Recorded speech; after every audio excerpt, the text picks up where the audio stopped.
जो इधर gulf country में रहते हैं, यूएई में, सऊदीया में, कतर में, बहरीन में, ओमान में, कभी आप लोगों ने अपनी पूरी ज़िंदगी में, चाहे आप इधर 10 साल रुके, 1 साल रुके, पूरी ज़िंदगी में आपने यहाँ पे कोई मज़ार देखा है, कोई दरबार, कोई पीर फ़कीर, कोई चंदे, इस तरह का सिस्टम देखा आप लोगों ने? नहीं देखा।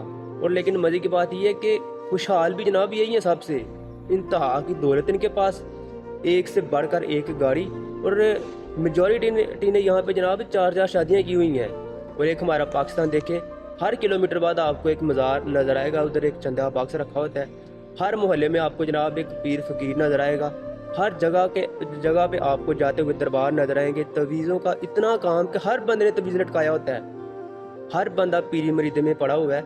लेकिन हैरत की बात यह है कि सबसे निचले लेवल के गुर्बत की सतह पे हम इस वक्त जी रहे हैं पाकिस्तान में। मसाइल इंतहा से ज़्यादा वसाइल है कोई नहीं, और ना सरकार इधर कोई तवीज़ होता है, ना जादू, ना किसी काम का। पाकिस्तान में हर दूसरा बंदा बीमार पड़ा होगा, उसको जादू हुआ पड़ा है, वो पीरों फकीरों के पीछे भाग रहा है। मुझे आज तक इस बात की समझ नहीं आई, क्या लॉजिक है इस बात में।